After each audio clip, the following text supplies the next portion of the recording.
Hi అండి, అందరికీ నమస్కారం. బొబ్బర్లతో గారెలు.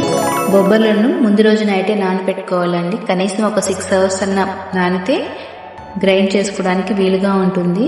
వీటిని నీట్గా వాష్ చేసుకొని ఒక మిక్సీ జార్ తీసుకొని దాంట్లో వేసి వాటర్ వేయకుండా మెత్తగా గ్రైండ్ చేసుకోవాలండి. మరీ మెత్తగా కాదు, కచ్చా పచ్చగా గ్రైండ్ చేసుకొని ఇలా గ్రైండ్ అయిన దాంట్లో మన రుచికి సరిపడా ఉప్పు వేసుకోవాలి.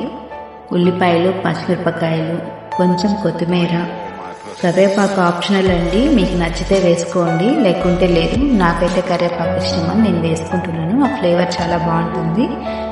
ఆయిల్ పెట్టుకొని ఇలా అన్నీ వేసుకున్న దాన్ని కలుపుకొని మిశ్రమాన్ని ఆయిల్ హీట్ అయిన తర్వాత కొంచెం కొంచెంగా తీసుకొని గారెల్లాగా వేసుకోవాలండి. ఇలా వేసుకున్న తర్వాత స్టవ్ మాత్రం సిమ్లో పెట్టుకోవాలి. ఇలా అన్నీ వేసుకున్న తర్వాత కొంచెం కాలినాకనే కదపాలండి, వెంటనే కదపకూడదు.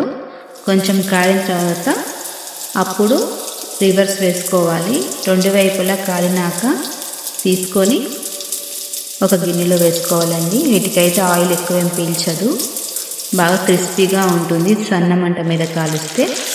అంతేనండి, ఎంతో టేస్టీగా ఉంది బొబ్బర్లతో గారెలు. దీంట్లో ఒక పల్లి చట్నీ టేస్ట్ అయితే సూపర్గా ఉంటుంది. ఒకసారి ట్రై చేసి ఎలా ఉందో చెప్పండి. Please subscribe my channel.